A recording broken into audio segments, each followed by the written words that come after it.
here tonight. We'll officially call this meeting to order. If we could have everyone stand for the Pledge of Allegiance, please.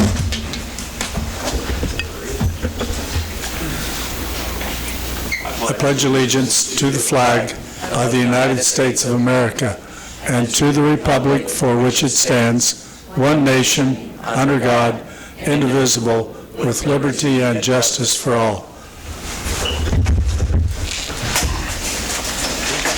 Good evening, everyone. Good to see a crowd here. I always like these meetings to be well attended. I know there's going to be some debate and some discussion, so let's remember and keep everything civil as we move forward, and we'll get through this. The agenda. Has everyone had a chance to review it? Any questions? I'll make a motion to approve the agenda. Second. Motion to second. All in favor, aye? Aye. Opposed? Thank you. This is the time for public comments, and as I stated, I know there's some of you wish to make some comments, and I'm going to read a disclaimer that we read when there's individuals come up to the podium. Persons who wish to address the City Council regarding items on the agenda may do so as that agenda item is called. Persons who wish to address the City Council regarding items not on the agenda and that are under the jurisdiction of the City Council may do so at this time when called upon by the Mayor. Comments on personnel matters and matters pending in court or with other outside tribunals are not permitted. Speakers are limited to 3 minutes. Any presentation is for information purposes only. The council cannot take action on anything not an agenda item tonight. So with that being said, we'll start. Who would like to make some public comments tonight? Make sure you state your name and speak well into the Good evening. Thank you, Council, for letting us be able to speak with you tonight. I'm Mark Koth. I'm here with other residents from Meadowbrook Addition. Raise your hand, wave, do the wave or whatever.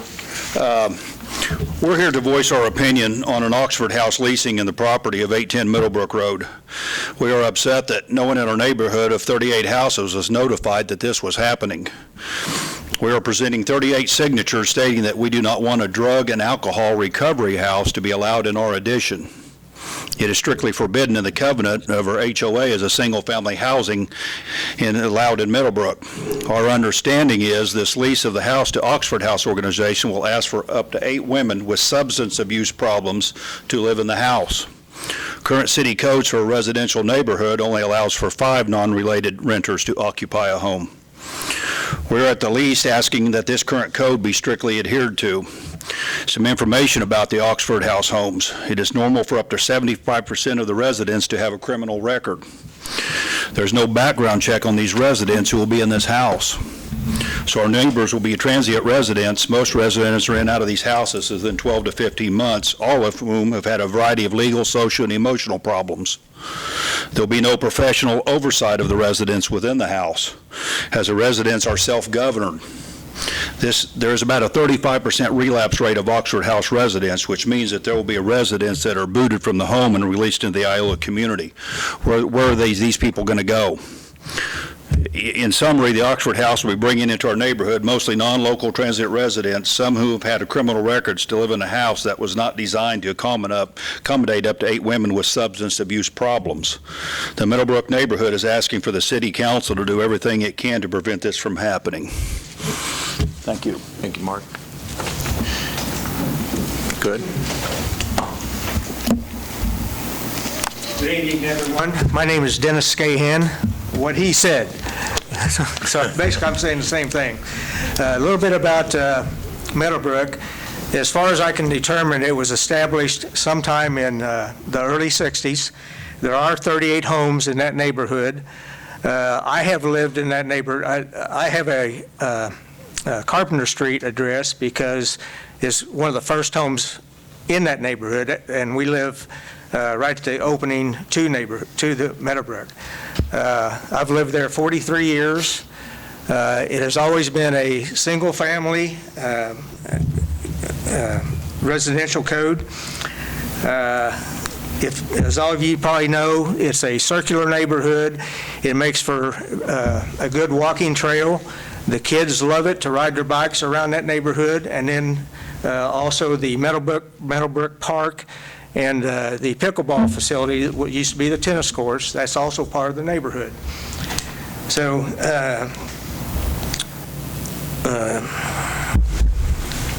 let me get my notes here.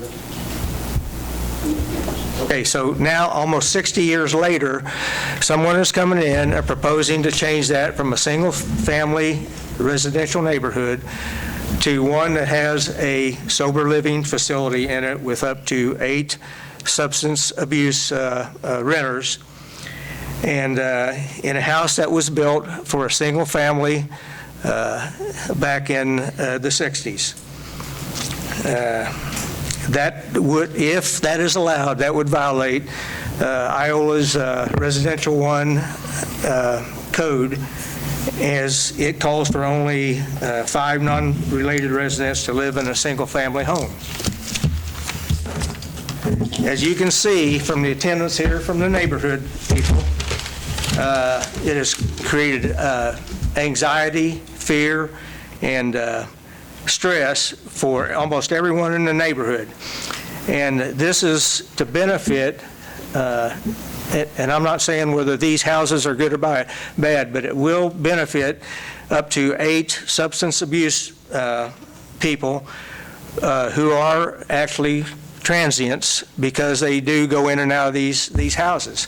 So if you think of it to the benefit of those people over the benefit of 38 residents who have lived there, and most of them in Iola all their life too, you'll have to decide on that.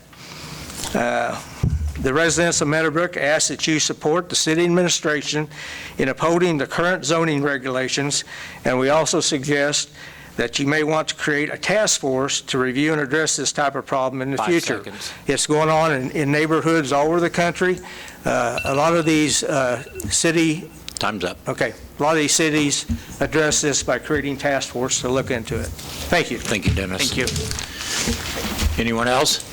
I'm going to, I'm very good at this, I'm going to.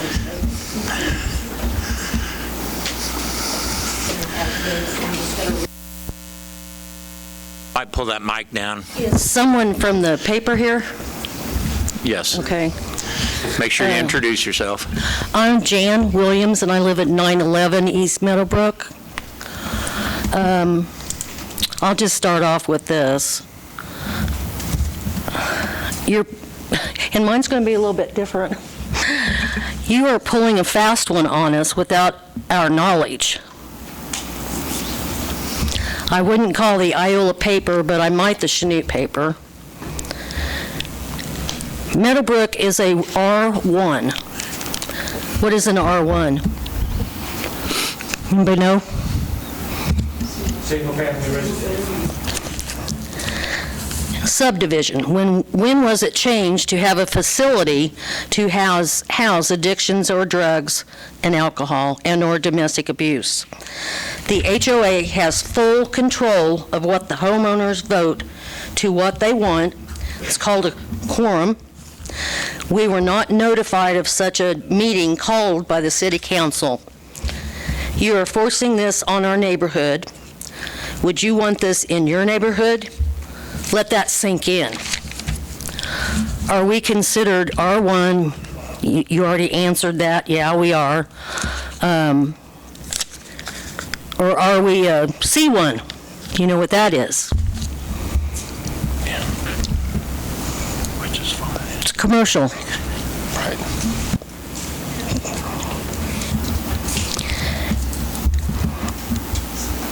So, and this is my opinion, it may not have anything, they may not agree with it, but you're trying to force this on us and shove it down our throats. That's a no-no. The house is for a single-family home. It's not for troubled adults. Are there any 18 to 20-year-olds going to be there? So that means they're going to have maybe children coming in and out? And I only say that because we are a community there, and we have a right to know all this stuff. And I wrote this too. We the people went out the window or can I call how is this different than what the resources through the state has spent money on, which I worked for 34 years, and I could tell you stories about how the programs work. Jan. Thank you. Anybody else? Hi, Terry Fonstock. I live in the Meadowbrook Circle. Beyond the concerns that my fellow neighbors have shared, I have a concern just with the Iola City in general. Not to knock the services that we do have, but I do feel like from my experience and what I've seen from working at the college and with my students and other neighbors, that Iola does not have the infrastructure to be able to support these individuals in how or what they need. The biggest issue is with our community health or mental health facilities or the personnel. It has been an issue with many of our facilities here to be able to keep health professionals. This is a field that is declining, especially in rural areas. There are many places that are grossly lacking in support to be able to help people with individual needs, as we have mentioned, and how are we going to help support them in finding jobs, being able to travel around Iola, being able to grocery shop and stuff like that? We do not have the public transportation system. We do not have other types of resources that they may need. And the small resources that we do have are at absolute max capacity. So therefore, we don't have a way to properly support these individuals. Most likely, they will go back into substance abuse and potentially go back into that situation again. And I don't think it does any service for these individuals. Thank you. Thank you.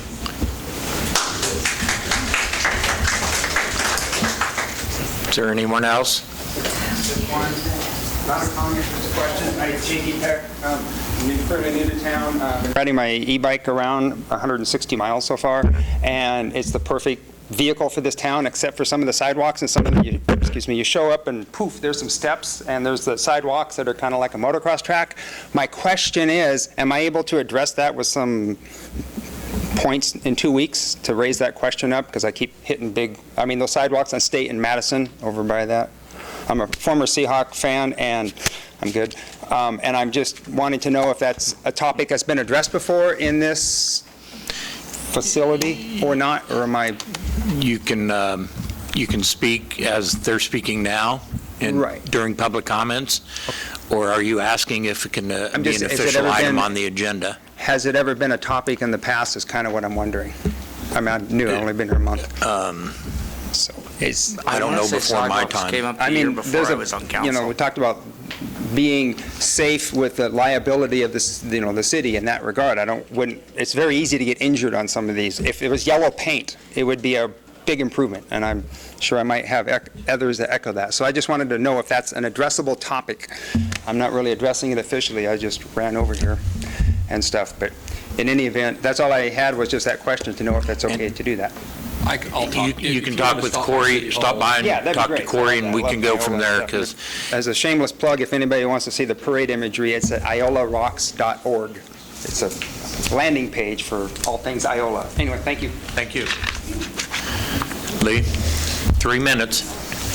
Okay, I think I can keep it to that, and I'd like to address that gentleman's comments there that I'm on a little scooter, sir. I wanted to talk to you. I'm on a little scooter, and I have the exact same opinion as you. I run up on a drop-off even, and over at Derryberry, I could have been killed. If I wouldn't have known this drop-off, I would have been killed. You could be killed out there on some of those drop-offs. This needs to be addressed. This is my 5th time here, I believe.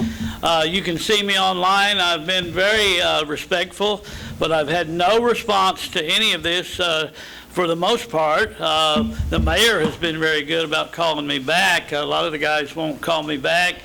Corey's very nice. Matt is nice in his way. But some of you council members, I would like a meeting with you guys for what this gentleman talks about. When you're on a little mobility scooter, if you're on a bike like he is, you're getting ready to die if you go on these sidewalks. We need complete ADA requirements met. And this would be a great benefit to the city because we can attract other businesses if they know that we're 100% ADA requirement. There's a lot of lawsuits on this. You can go online and see them. Now, I'm not going to do that, but somebody could come in and sue on this if somebody got hurt. And I think the businesses need to know they're liable. I tried to find out through Bob over here. We didn't really get to go into it full enough, but the businesses seem to be liable for the sidewalks, and this gentleman may not know it, but I've researched the codes. The businesses are liable for the sidewalks, but the businesses don't know that. Now, the mayor had asked me to go to the businesses and tell them this, but Corey doesn't like that. Matt doesn't like that. I got in a big a big mess. I'm actually having to defend myself in court this week. It's a very big mess, and I advise this gentleman, be very cautious if you go down this road like I have to say anything. It can end you up going to court like I will this week. But I appreciate y'all listening to me. I think a grant can be done to get this done through the new grant that Matt knows about through the federal government. I think we can get this city looking a lot better. The alleyways are horrible. They need to be addressed. We can do a lot better than what we're doing, guys. We can do so much better, and I really hope that we do. Thank you very much. Thanks, Lee. Thank you. Yep.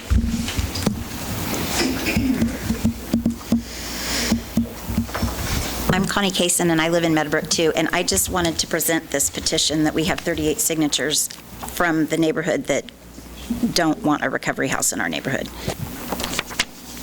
Okay. You bet. Thank you. I'm Steve Garver. I live in Meadowbrook also.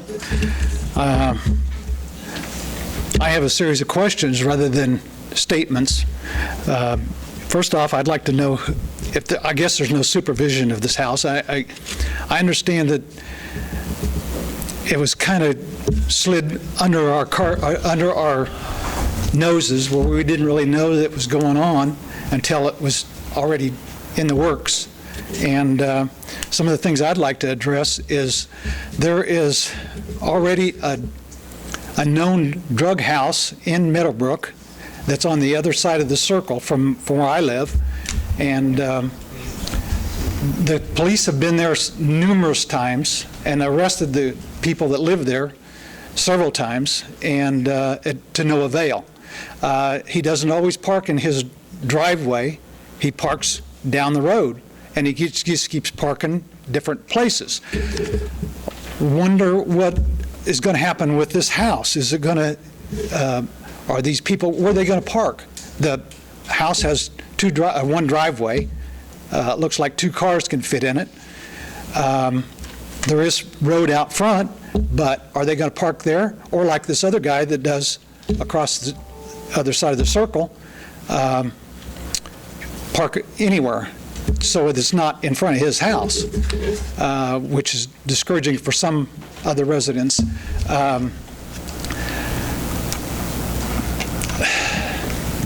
I've lived there for 55 years. I built the house there for the reason being that it was a single-family dwelling, and it was a nice neighborhood. People walk around there all day long or all night long. They can free to come and go. There are children riding their bikes up and down the street. I don't think that the drug house on the other side of the circle is a good thing, but the Oxford House is going to be a detriment for those people that are going to be in that house because there's a drug house just down the road. It'll be easy for them to sneak around the backyards and get over there. If the covenants change, in other words, if it's a single family, how can I make my house more than a single family? How can I change the codes? If the city allows them to change their codes, how can I change it? If I want to put a parking lot in my yard. 5 seconds. Okay, thank you. Yeah, thank you, Steve. Is there anyone else wishing to speak?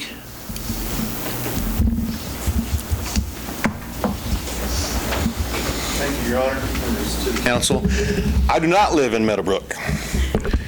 I'm here on behalf of the Farm City Days Committee. And to the city of Iola, to the business of Iola, to the citizens of Iola, we want to say thank you for a successful event. And President Jared Larkey could not be here tonight, but he wanted me just to make sure that the city knew about certain individuals. He specifically recalls Corey Shinstock, Berkeley Kerr, Jim Baker, Chad Beasley, and Chief Warner, who all individually checked in with him during the events to make sure to see what he had and what he needed. I mean, that's above and beyond from our city workers. We'd also be remiss if we didn't mention some of the county employees, one of which is here tonight. Tina is here. Also, Ron Holman and Rick took care of us, made Iola look very, very good, I thought, for Farm City Days. The community really came together after my last appearance here. Like a day or two later, they said the carnival couldn't be here, and this town and the county came out in droves to support it. Derryberry Breadery stepped up and did a lot of live events. Allen County Thrive, the Iola Register, Allen County Historical Society, just to mention a few. Russell Stover's with the Fun Run. When we talk small town festivals, Farm City Days is where it's at. And of course, he's wanted me to mention the Cannonball Run, I know, because successful again, Councilman Lohman. We look for next year to be even better. Will we have a carnival? We don't know yet.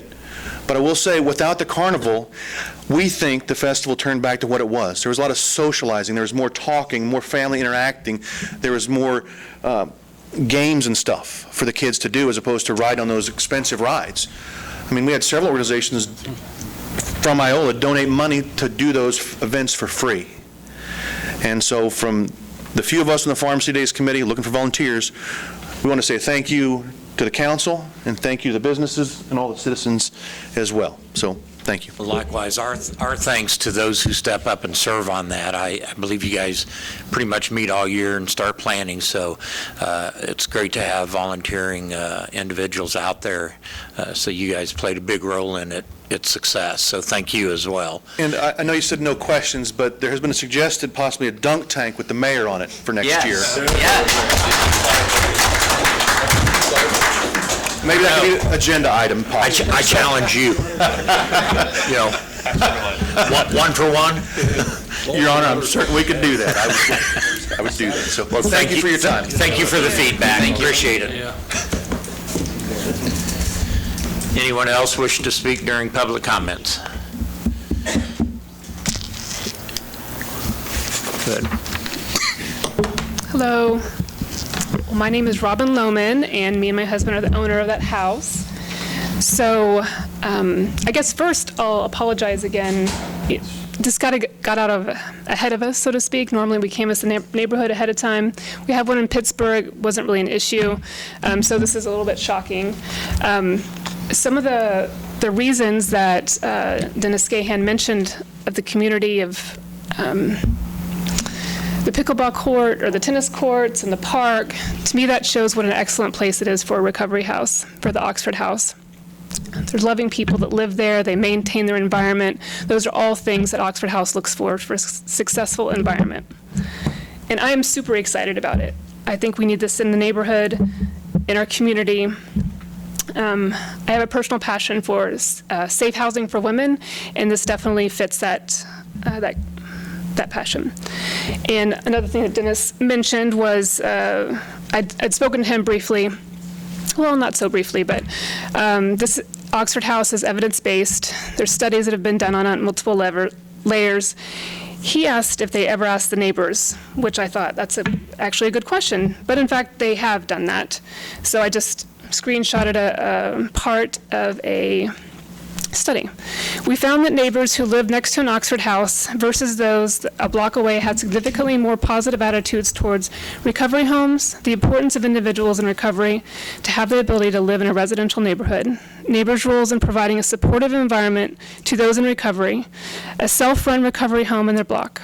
Oxford House residents are often considered good neighbors, and when neighbors get to know these residents, they often feel very positive about these homes. Many individuals who live a block away did not even know that a recovery home existed in their neighborhood. And the attitudes of these individuals who did not know the Oxford House members was less positive in general about these types of recovery homes. In addition, property values for individuals next to recovery homes were not significantly different from those living a block away. And there was another piece of that study that said regression analysis using data from 643 residents from 154 Oxford houses indicated that larger house size predicted less criminal and aggressive behaviors. So I thought that was really interesting that with a higher population Oxford house, they actually reduced, crime and stuff. So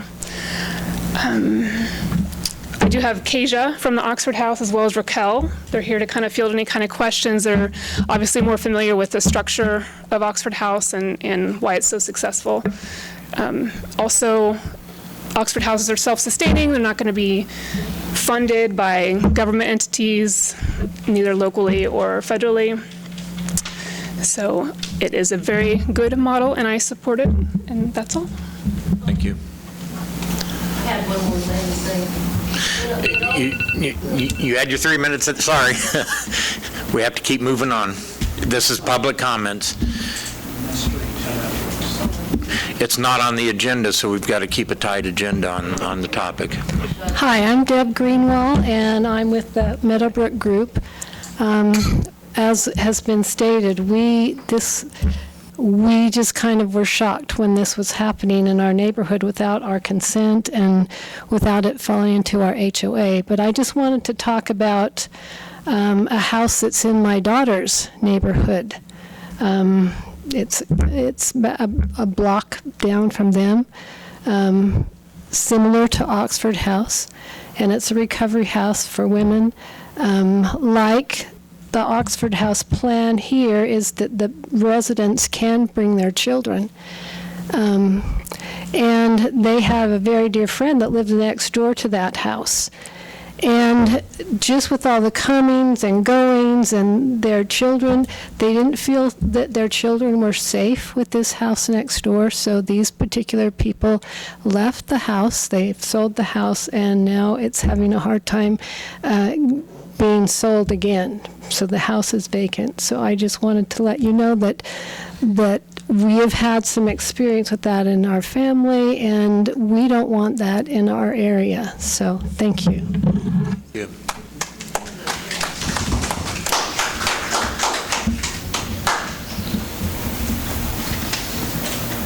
Hello, my name is Kasia Hoover, and I am an Oxford House alumni. I also work for Friends of Recovery Association, who does outreach here in Southeast Kansas. My only comment was just an invitation to the neighbors. If you guys want to hang out after the meeting or step outside so that I can maybe answer some questions that might offer you a little bit more understanding and education, I'm definitely here to do that. Thanks. Thank you. Thank you. Anyone else? Is that it? We will then move on to our regular meeting. Thank you all for attending. Appreciate your time.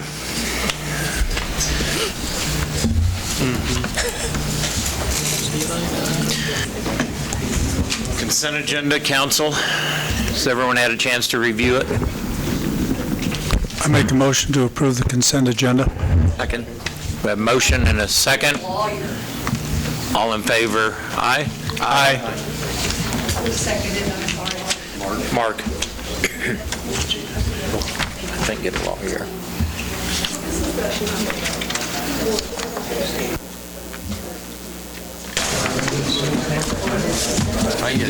Give them a few minutes to clear on out before we move on to Prairie Land.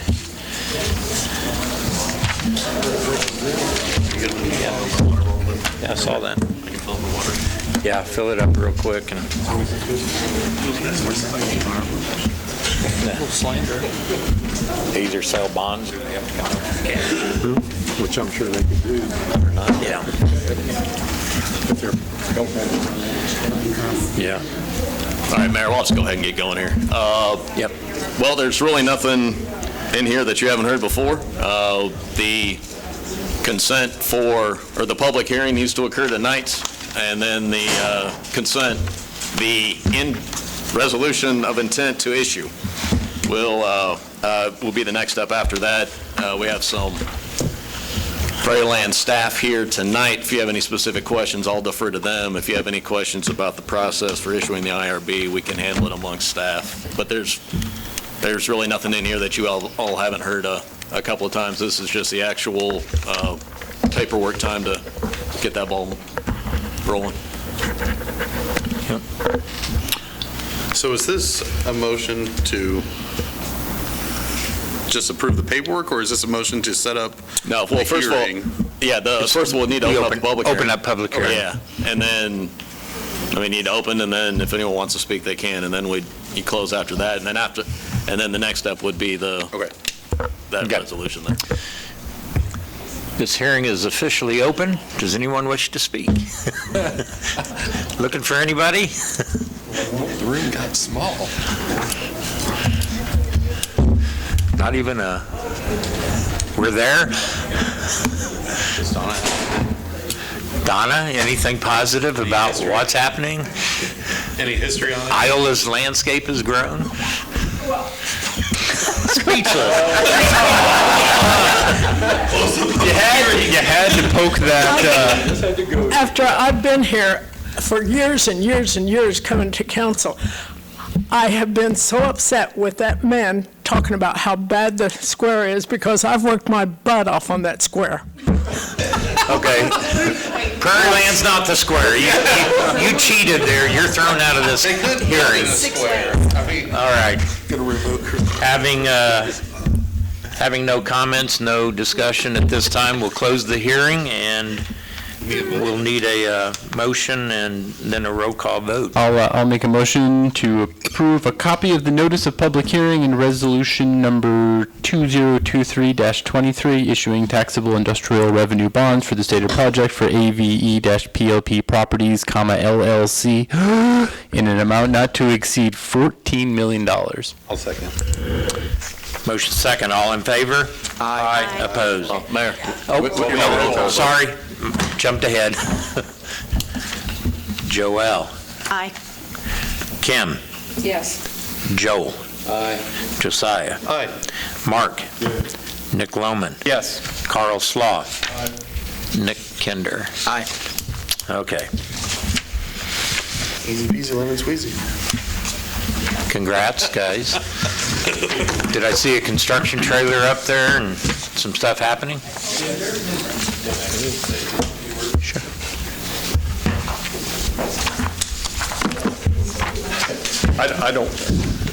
First of all, I just want to say as Prairie Land, we thank you. We appreciate the partnership and working together. It is exciting to see there was some dirt moving today. So the project is up and running, and we just want to say thank you to the city council, and we think the future of Iola is bright. Thank you. Thank you. Appreciate you guys. Thank you much. Moving on, 2024 cost of living adjustment. I'll let you take that. Well, 3.2, so. Yep. Guys, in your packet, you see the history that we've had, and we had 4% budgeted for next year, obviously came in below. We also, as noted in my summary, our insurance actually came in quite a bit lower again this year. It was actually a 0.1% deduction, so, and we budgeted 12% for that. So we've got plenty of room for the salary adjustment for 2024. Council, any questions, discussion? I make a motion to approve a 3.2% cost of living adjustment to the employee pay plan for 2024. Second. Motion second. All in favor, aye? Aye. Opposed? Thank you. Executive session. Need about 20 minutes to begin with, is what I'm told. Mayor, I'll move the city council recess into executive session for 20 minutes pursuant to attorney-client privilege, KSA 75-4319B2. The purpose of the executive session is to discuss contractual agreements and shall include the mayor, council, city administrator, assistant city administrator, and city attorney. The regular meeting shall reconvene in the city council chamber at 6:54 p.m. Second. All in favor, aye? Aye. Opposed? Okay.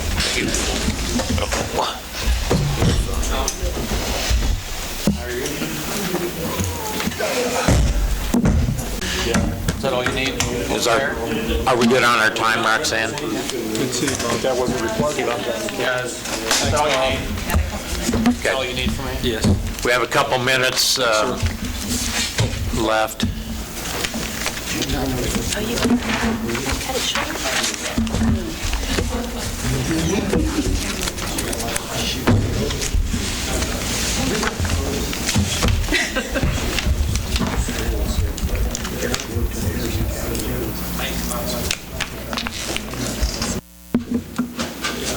That was scary. Well, I'll pray. All right, take care, Bob. I'm passionate about it. And I don't disagree with the concept. It's just...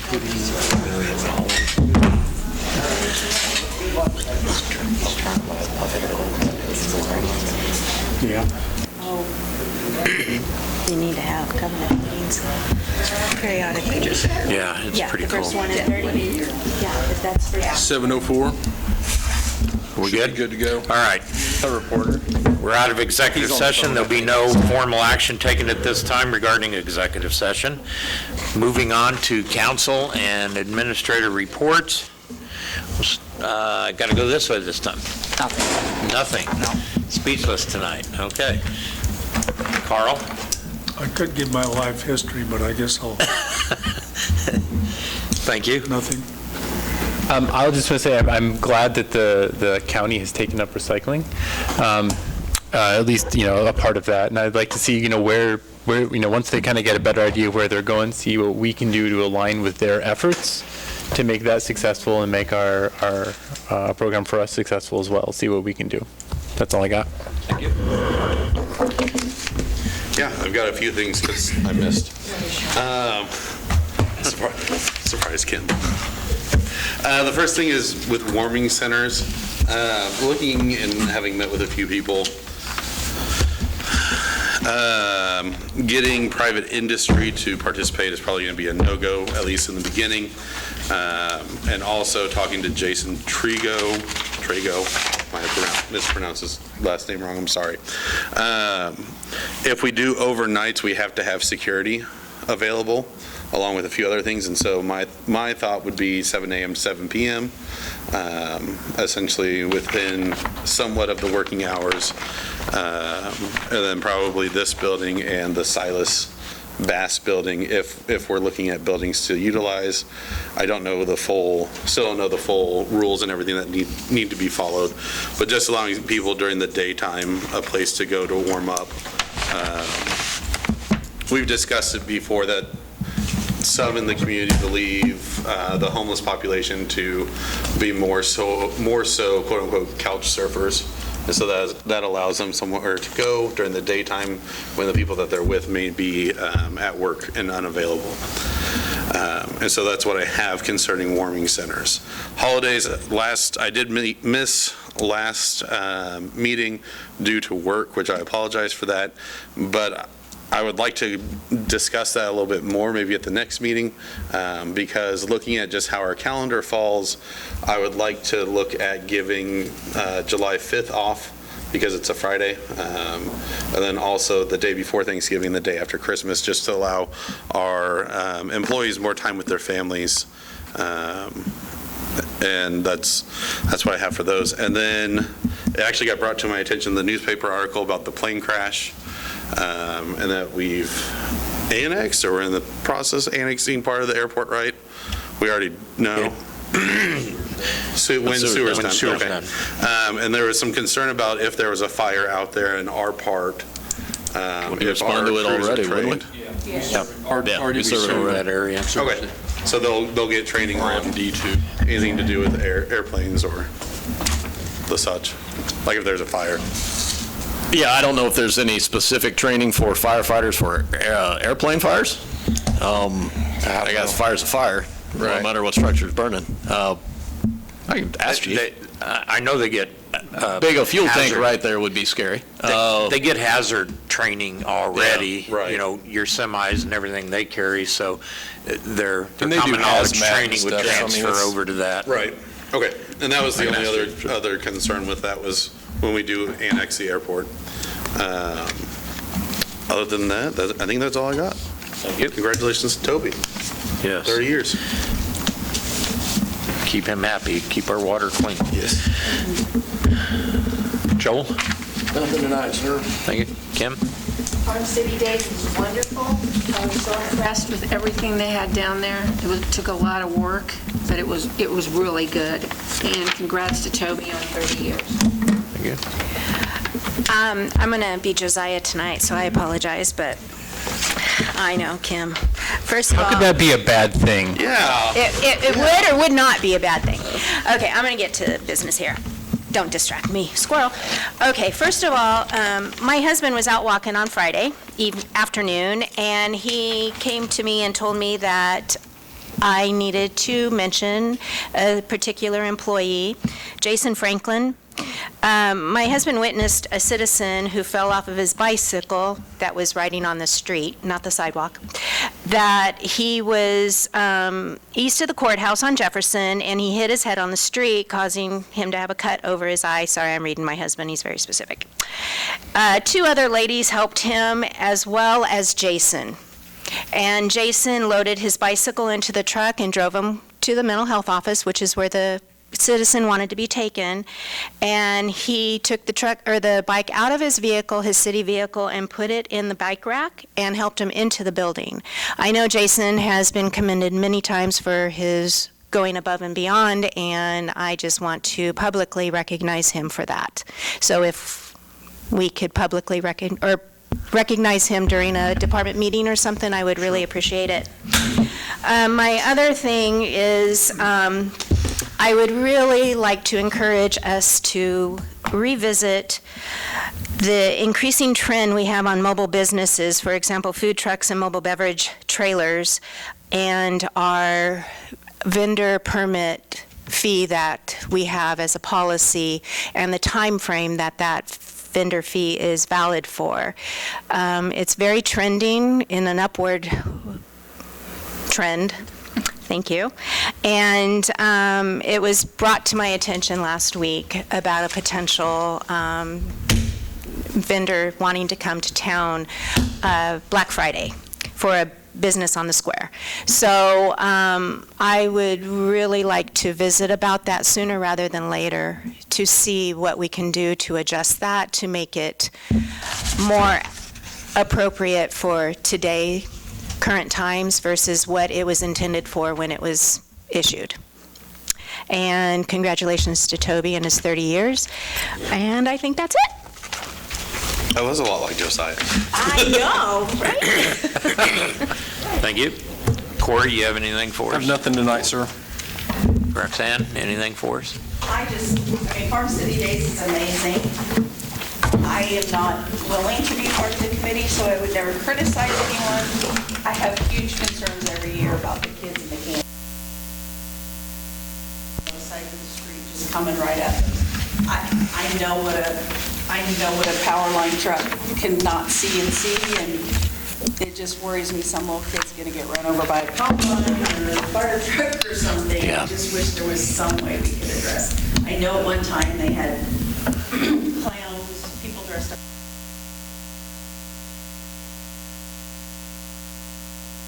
Kids back off the streets, but